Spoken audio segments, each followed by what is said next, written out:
Vâng, shop em lại xin chào toàn thể anh em đam mê bộ môn bẫy chim đêm Bắc Trung Nam nhé. Đấy, nhiều anh em thắc mắc bảo rằng bên shop còn cung cấp vật tư bẫy chim đêm nữa không? Thì bên em vẫn cung cấp cho anh em đầy đủ các vật tư để anh em đam mê bộ môn bẫy chim đêm Bắc Trung Nam nhé. Thì đây là những cái sản phẩm lưới, loa cũng như là sản phẩm combo bẫy chim đêm giá rẻ nhất hiện tại bây giờ. Đấy.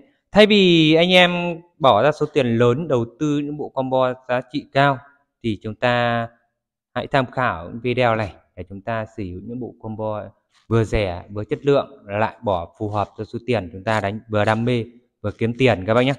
Đấy. Thì sản phẩm hôm nay của bên em có lưới, đây là lưới thông dụng nhất 8 phân cho anh em đánh chích, đánh cung lúm. Ở trong miền Nam chúng ta hiện tại thì nhiều các bác đã ra khơi để đánh cung lúm và chích ré. Đấy, đây là lưới mắt 8 phân sợi 20. Đấy, đây là 50m 5 diềm 4 túi các bác nhé. 5 diềm 4 túi, chia khoảng chia cọc đầy đủ cho anh em. Đấy, diềm là bằng cước, toàn bộ bằng cước. Đấy, so vì anh em ngoài Bắc thì hiện tại bây giờ đang là hết mùa nên vậy là chim đã di cư hầu như hoàn toàn trong miền Nam. Đấy, đây là mắt 8 phân 5 diềm 4 túi sợi 20 các bác nhé. Đây là toàn bộ là cước tàu các bác nhé, chứ bên em không hề quảng cáo cho anh em là cước Thái hay cước Nhật gì cả.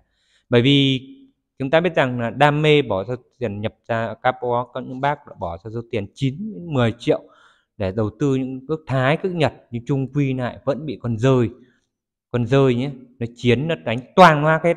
Đấy. Thay vì chúng ta bỏ số tiền đầu tư như thế thì chúng ta lên đầu tư những bộ combo lưới giá rẻ này thôi. Đấy, để chúng ta đánh vừa hiệu quả, giá thành thấp mà vẫn được hiệu quả được chim các bác nhé. Đấy, đây là 50m, bên em nói rõ là lưới này bên em chỉ có 50m và 100m. Đây là lưới 8 phân 5 diềm 4 túi cho anh em. Năm nay shop sẽ vẫn cung cấp cho anh em cái sản phẩm live chép mới để cho anh em tăng thêm hiệu quả cao hơn và tiếng trong hơn. Thì đó là các anh em nhìn chiếc loa chép thế này. Đấy, đây là loa chép chuyên sản xuất cho cái loa chép hát karaoke. Đấy, nhưng mà 350W 8 ohm. Đấy, các bác biết rằng cái JBL là cái hãng thương hiệu nổi tiếng rồi, chuyên sản xuất về cái loa hát karaoke, chép karaoke. Đấy, bên em hiện tại đã có sự đầu mối toàn bộ live chép này nhé. Em nói rõ luôn, hàng là hàng công ty bên Trung Quốc nhé, chứ không phải là Nhật đâu.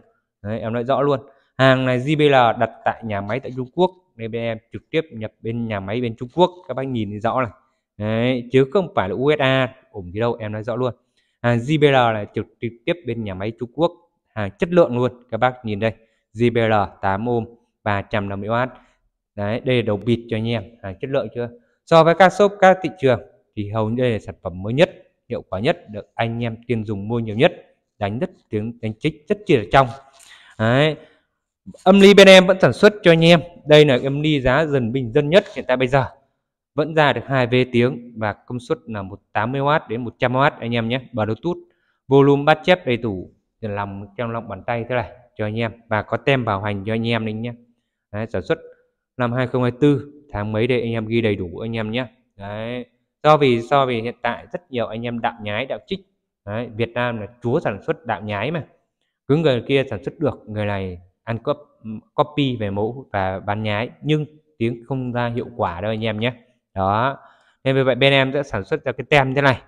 Đấy, đây là cái sản phẩm. Bên em có một sản phẩm nữa để chuyên đánh chích và cung lúm, công suất lớn hơn, đó là gần 200W.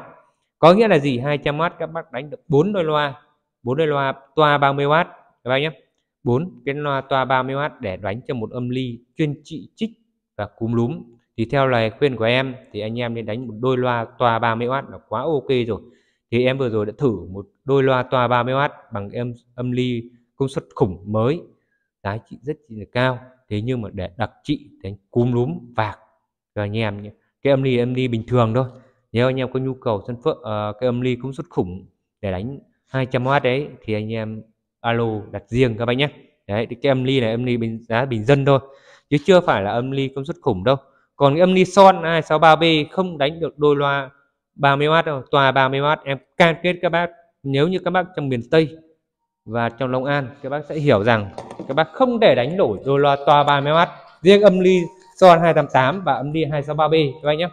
Đấy. Còn cái âm ly bên em sản xuất 200W thì anh em có thể chế được thoải mái cho anh em đánh được đôi loa toa 30W, anh em cam kết anh em là vậy, nhưng giá thành sẽ rất kỳ là cao. Anh em trong miền Nam ấy, miền Tây Long An hoặc là Sóc Trăng, Kiên Giang, Long An mua rất chi là nhiều để về đánh cung lúm, đánh vạc, bởi vì cái trong đấy cánh đồng cò bay gãy cánh mà, nên vậy đòi hỏi cái công suất lớn. Đấy, và bỏ qua cái âm ly và nói chép thế này. Đây là sản phẩm loa lén mới của Việt Nam sản xuất. Loa lén này giá đây là không phải, đây là chữ nhật các bác nhé, chứ không phải oval. Chiếc loa này cũng có thể chống nước độ tầm bao nhiêu PS PM các bác nhé, đánh dựng cũng rất chi là trong. Đấy các bác nhé, đây là loa Việt Nam 15W. Đấy, cho anh em kinh tế đánh vẫn chi, bọn bên em đã sàng lọc tầm 5-6 năm nay rồi. Đây là chiếc âm loa là đảm bảo ok nhất và tiếng trong nhất, chống nước cũng khá tốt cho anh em này.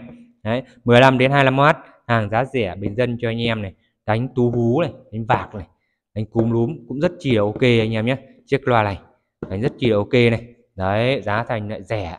Đấy, hợp túi tiền cho anh em, so vì anh em bỏ ra riêng chiếc loa toa 15W, toa Indo 15W, một chiếc thế này trên giá trị thị trường hiện tại bây giờ nó rơi gần 1 triệu đồng một cái anh em nhé. 1 triệu đồng đấy anh em mua được tầm 4 chiếc loa lén 15W này các bác nhé, ở giá trị Việt Nam. Đấy. Thứ hai là cái anh em đánh chim nhỏ mà có tiếng có võ thì đây là loa bắt nhôm. Đây là loa bắt nhôm anh nhà đánh quốc ta, chàng nghịch mắt đỏ mắt xéo, cúm lúm thì cũng thể sử dụng cái này được. Anh em miền Tây thì sử dụng cái loa bắt nhôm này đánh cúm lúm rất chi là hay mà có nghệ thuật. Em không biết hiểu rằng các bác đánh trong cung miền Tây thì hay dùng cái loa bắt nhôm này đánh cúm lúm kiểu gì, nhưng các bác đánh múa rất chi là nhiều. Và anh em đánh mắt đỏ mắt xéo và đánh ếch. Đấy, anh em miền Tây hay mua loa bắt nhôm 5W thế này về đánh ếch, tiếng rất chi là trong, tròn, rõ ràng tiếng anh em các bác nhé. Đấy, bắt nhôm vành là vành nhôm các bác nhé. Đấy, củ từ bên trong này rất chi là ok, tiếng rất chi trong, tuy bé nhưng có võ anh em nhé. Anh em miền Tây mua rất chi là nhiều để hỗ trợ đánh cúm lúm này. Đấy, đánh ếch này, đấy, đánh mắt đỏ mắt xéo của cái loa bắt nhôm quá tuyệt vời cho anh em nhé. Vâng, video ngắn xin kết thúc đây. Anh em và các bác có nhu cầu về sản phẩm combo bẫy chim đêm giá rẻ này, cứ alo vào cho shop bằng 2 số điện thoại góc màn hình video các bác nhé. Đến shop sẽ gửi tận nhà cho anh em. Anh em có nhu cầu cứ alo vào cho shop bằng 2 số điện thoại góc màn hình video các bác nhé. Xin chào các anh em video tiếp theo ạ.